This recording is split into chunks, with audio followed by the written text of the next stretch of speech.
हरे कृष्णा। सभी का स्वागत है। श्रीमद् भगवद गीता अध्याय 2 गीता का सार और श्लोक नंबर है 55।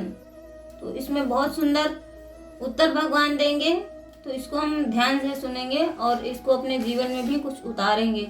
क्योंकि पिछले श्लोक में अर्जुन ने पूछा था कि स्थित प्रज्ञ मनुष्य है जो वो किस प्रकार बोलता है, किस प्रकार उसका क्या व्यवहार है, उसका क्या स्वभाव है और वो किस प्रकार उठता बैठता है, चलता है। तो अब भगवान जी बोलेंगे। भगवान जी क्या कह रहे हैं? जगत गुरु श्रील प्रभुपाद की जय, अनंत कोटि वैष्णव भक्त वृंद की जय, गुरु महाराज की जय। हरे कृष्णा। प्रभु से आज्ञा मांग रही हूँ कि आपकी वाणी में अब बोलने का प्रयास करूंगी, तो बहुत सारी त्रुटि होंगी, क्षमा कीजिए प्रभु। हरे कृष्णा। श्री भगवान उवाच प्रजाहति यदा कामान् सर्वान् पार्थमनागतान् आत्मानि एव आत्मना तुष्टा स्थित प्रज्ञा तदा उच्यते। श्री भगवान उवाच प्रजाहति यदा कामान् स्वर्ण पार्थमनागतान् आत्मानि एव आत्मना तुष्टा स्थित प्रज्ञा तदा उच्यते। श्री भगवान उवाच प्रजाहति यदा कामान् सर्वान् पार्थमनागतान् आत्मानि एव आत्मना तुष्टा स्थित प्रज्ञा तदा उच्यते। हरे कृष्णा कृष्णा कृष्णा हरे हरे, हरे रामा राम राम हरे हरे। जगत गुरु श्री प्रभुपाद की जय। श्री भगवान ने कहा, हे पार्थ, जब मनुष्य मनोधर्म से उत्पन्न होने वाली इंद्रिय तृप्ति की समस्त कामनाओं का परित्याग कर देता है। मनोधर्म क्या होता है? जो अपने मन से धर्म स्थापित कर लेना। अपने मन से बहुत सारे धर्म स्थापित कर लेते हैं कि हमारे यहाँ ये नहीं होता, हमारे वहाँ ये नहीं होता, हमारे यहाँ कृष्ण की पूजा नहीं होती है, हमारे यहाँ एकादशी नहीं रखा जाता, और हमारे यहाँ सिर्फ तो काली माता की पूजा होती है, हमारे यहाँ सिर्फ हनुमान जी की पूजा होती है, हमारे यहाँ ये नहीं होता, हमारे वहाँ वो नहीं होता। तो ये क्या है? ये सब मनोधर्म के लक्षण हैं। तो भगवान कह रहे हैं कि जब मनुष्य मनोधर्म से उत्पन्न होने वाली इंद्रिय तृप्ति की समस्त कामनाओं का परित्याग कर देता है, जो मन से धर्म होते हैं, उन इंद्रिय तृप्ति की समस्त जो अपने मन से जो धर्म स्थापित कर लेते हैं, बोलते हैं कि आज ना एकादशी है और मैं व्रत नहीं रख सकता, हमारे परिवार में व्रत नहीं रखे जाते, इसलिए हम व्रत नहीं रखेंगे, हमारे यहाँ ये नहीं होता। तो ये क्या है? ये मनोधर्म है। तो भगवान कह रहे हैं कि जो मनुष्य मनोधर्म से उत्पन्न अपने मन से जो सामाजिक कुप्रथाओं द्वारा बनाया गया है हमारे भ्रमदाताओं ने, तो उन कामनाओं का परित्याग कर देता है। जब वह इस तरह से विशुद्ध हुआ, उसका मन आत्मा में संतोष प्राप्त करता है, तो वह विशुद्ध दिव्य चेतना को प्राप्त स्थित प्रज्ञ कहा जाता है। श्री तात्पर्य श्रील प्रभुपाद के द्वारा श्रील प्रभुपाद की जय। श्रीमद् भागवत में पुष्टि हुई है कि जो मनुष्य पूर्णतया कृष्ण भावना भावित या भगवत भक्त होता है, उसमें महर्षियों के समस्त सद्गुण पाए जाते हैं। किंतु जो व्यक्ति आध्यात्म में स्थित नहीं होता, उसमें एक भी योग्यता नहीं होती है। तो भगवान यहाँ पे बता रहे हैं कि जो मनुष्य पूर्णतया मतलब अपना संपूर्ण कृष्ण पर लगा रहा है, तो वो उसके अंदर जो बड़े बड़े महर्षि हैं, तो महर्षियों के समस्त सद्गुण पाए जाते हैं। किंतु जो व्यक्ति आध्यात्म में स्थित नहीं होता, उसमें एक भी योग्यता नहीं होती है। जो भगवान की सेवा नहीं कर रहा है, अपने मनमाने ढंग से रह रहा है, तो उसमें ये वाले गुण एक भी नहीं पाए जाते हैं, क्योंकि वह अपने मनोधर्म पर ही आश्रित रहता है। वो सोचता है कि हमारे यहाँ तो कृष्ण की पूजा ही नहीं होती, हमारे यहाँ तो एकादशी का पालन ही नहीं होता, हमारे परिवार में तो ऐसा हुआ ही नहीं है, और हमारे यहाँ तो एकादशी रखा ही नहीं जाता। एक बार किसी ने रखा था तो वो उनके घर में परिवार में मर गए थे, तब से एकादशी का व्रत ही नहीं रखा जाता। ये क्या है? ये मनोधर्म ही तो है। तो इससे हमें बचना चाहिए। हम सब कौन हैं? हम सब भगवान के दास हैं, तो किसी ना किसी की सेवा कर ही रहे हैं। फिर चाहे माया की करें, फिर चाहे कृष्ण की करें। माया की करेंगे तो इस संसार में फंसे रहेंगे, कृष्ण की करेंगे तो इस संसार से निकलेंगे। अब सभी को ये बात तो नहीं समझ में आएगी ना, तो लोग कहेंगे कि ये तो खुद तो ऐसी हैं, दूसरों को भी ऐसे समझा रहे हैं। तो मुख्य उद्देश्य है कृष्ण की भक्ति को प्राप्त करना। और कृष्ण की भक्ति कैसे मिलती है? भक्तों के संग में रहने से, भक्तों के संरक्षण में रहने से। यहाँ पर ये ठीक ही कहा गया है कि व्यक्ति को मनोधर्म द्वारा कल्पित सारी विषय वासनाओं को त्यागना होता है। कृत्रिम साधन से इनको रोक पाना संभव नहीं है। कृत्रिम साधन कौन है? नशा पत्ती करना और सोचना कि हम योगा कर रहे हैं तो इसको अपने मन से सारी चीज़ें, हम मन को कंट्रोल में कर लेंगे। नहीं, ऐसे संभव नहीं है। जब भगवान स्वयं कह रहे हैं तो हम कैसे कर सकते हैं? भगवान स्वयं कह रहे हैं, किंतु यदि कोई कृष्ण भावनामृत में लगा हो तो सारी विषय वासनाएं स्वतः बिना किसी प्रयास के दब जाती हैं। तो जो कृष्ण भावना भावित होगा ना, कृष्ण की सेवा कर रहा होगा, उसके अंदर की सारी वासनाएं, विषय वासनाएं, इंद्रिय तृप्ति की कामनाएं सब दब जाती हैं, सब अपने आप स्वतः प्रयास से दब जाती हैं। अतः मनुष्य को बिना किसी झिझक के कृष्ण भावनामृत में लगना होगा, क्योंकि यह भक्ति उसे दिव्य चेतना प्राप्त करने में सहायक होगी।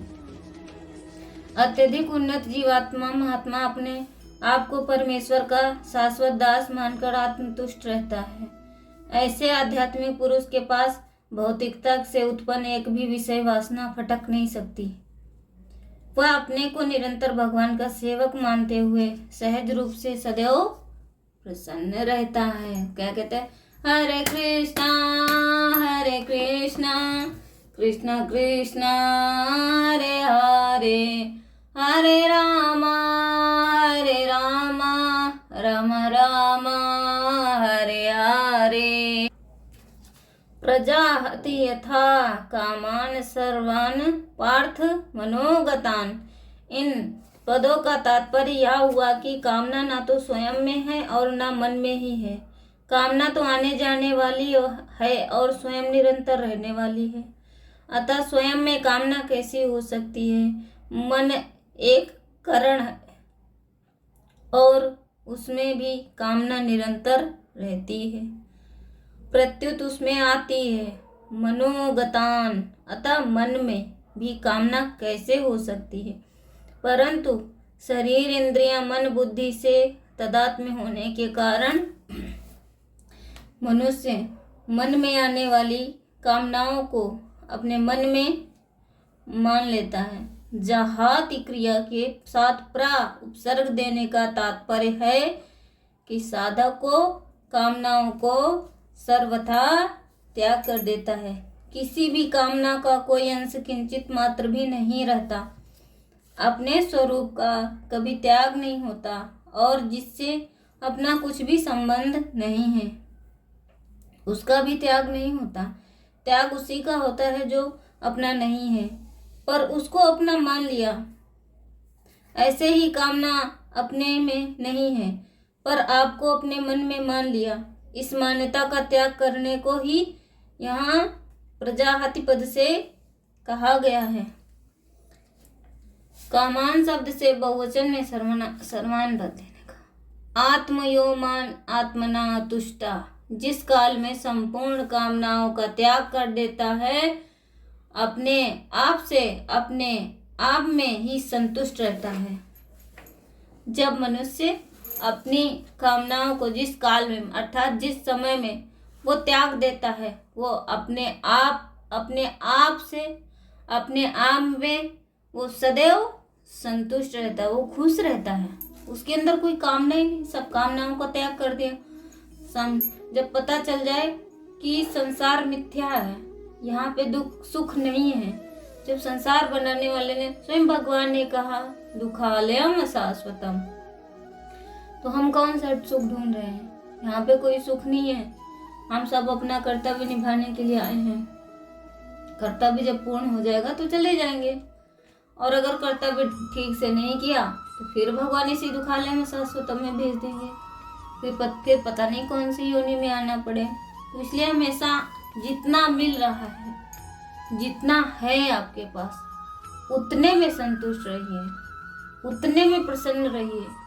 ये नहीं कि जब थोड़ा सा मिला तो उसमें और उसको बढ़ाने का प्रयास करेंगे। अगर किसी के पास एक घर है तो वो 2 घर बनाने के प्रयास करता है, अगर एक गाड़ी है तो 2 गाड़ी, हमेशा डबल करने की प्रयास करता है, और उस प्रयासों में अपना मनुष्य जन्म जो दुर्लभ है वो गंवा देता है।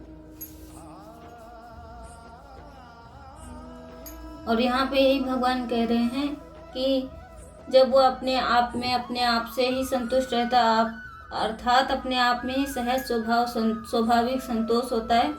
और संतोष भी 2 तरीके का होता है, एक संतोष गुण है और एक संतोष स्वरूप है।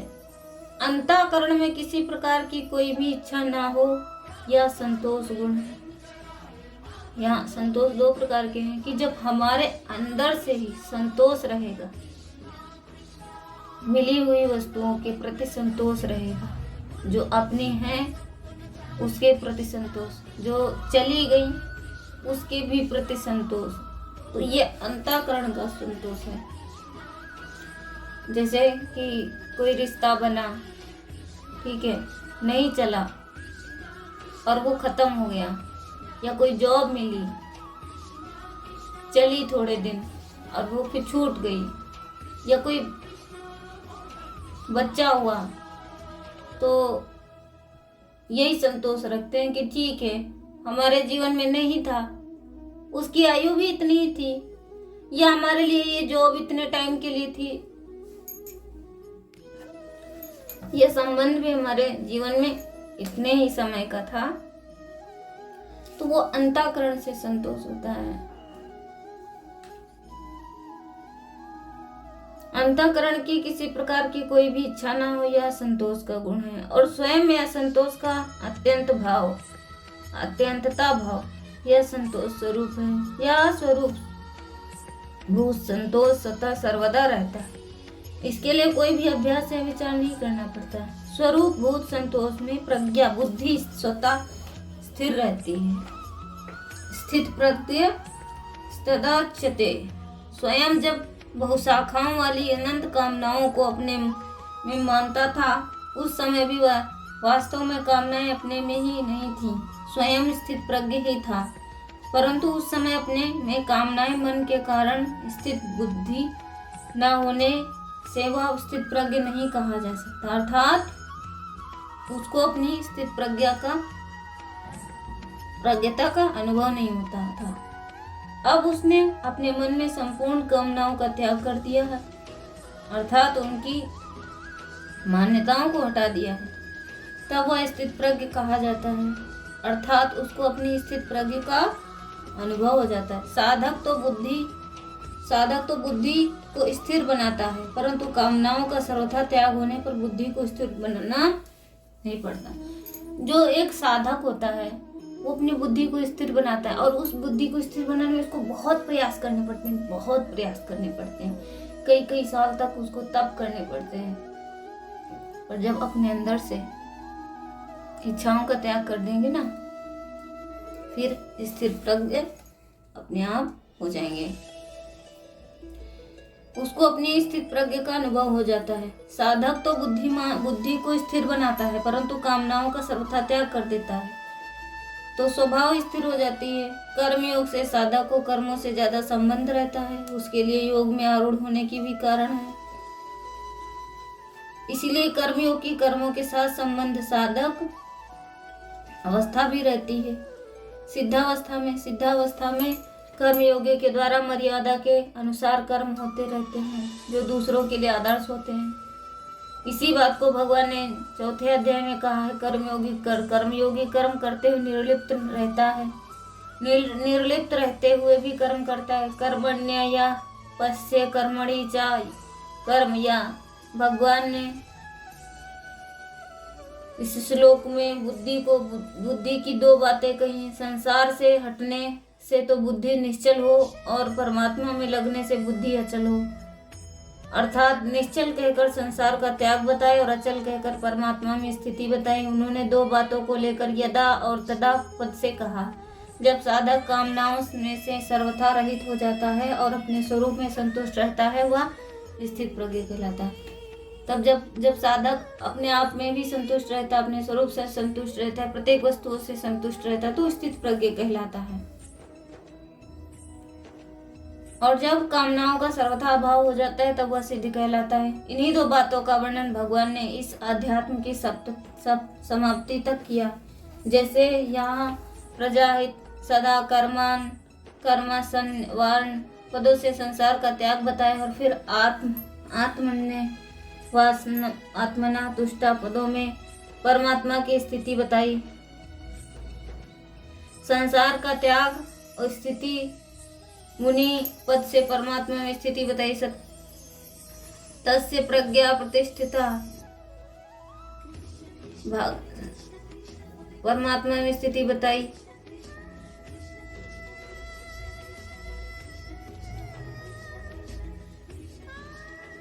परशिष्ट भाव, एक विभाग अस्थिर बुद्धि वाले का और एक विभाग बुद्धि स्थिर बुद्धि वाले का है।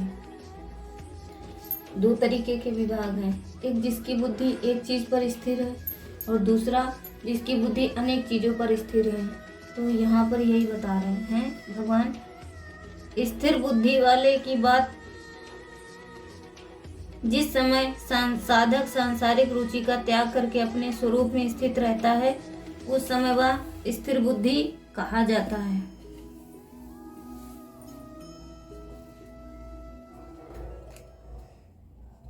जिसका परमात्मा का उद्देश्य होता है, उसकी बुद्धि एक निश्चय वाली होती है, क्योंकि परमात्मा भी एक है, परंतु जिसका संसार का उद्देश्य होता है, उसकी बुद्धि असंख्य कामना वाली होती है।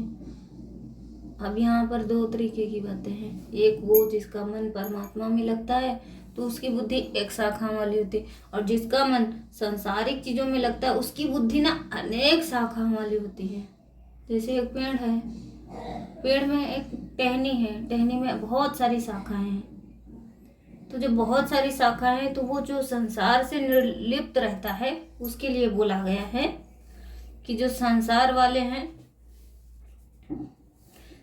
संसार जिसका परमात्मा का उद्देश्य, उसकी बुद्धि निश्चय वाली है, क्योंकि परमात्मा भी एक है, परंतु जिसका संसार का उद्देश्य है उसकी बुद्धि असंख्य कामना वाली होती है, क्योंकि सांसारिक वस्तुएं असंख्य हैं। समता की प्राप्ति के लिए बुद्धि की स्थिरता बहुत आवश्यक है। पतंजल योग दर्शन तो मन की स्थिरता वृत्ति निरोध को महत्व दिया गया है, पर गीता बुद्धि की स्थिर उद्देश्य की दृढ़ता को महत्व देती है। कारण की कल्याण प्राप्ति में मन की स्थिरता का उतना महत्व नहीं है जितना बुद्धि की स्थिरता का महत्व है। मन की स्थिरता में लौकिक सिद्धियां प्राप्त होती हैं। मन की स्थिरता होगी तो कर्मयोगी कर्तव्य कर्म कैसे करेगा? कारण है कि मन स्थिर होने पर बाहरी क्रियाएं रुक जाती हैं। भगवान भी योग समता में स्थित होकर कर्म करने की आज्ञा देते हैं। योगस्था कुरु कर्माणि प्रजाहति कर्मान सवर्ण पद में तात्पर्य देना, किंचित मात्र भी कामना ना रहे, पूरा का पूरा त्याग हो जाए। कारण है कि कामना ही परमात्मा प्राप्ति का खास बाधक है। हरे कृष्णा। तो बहुत सुंदर है यहाँ पर श्लोक, हमने बहुत कुछ सीखा। हरे कृष्णा। धन्यवाद मुझे सुनने के लिए। हरे कृष्णा। हरि बोल।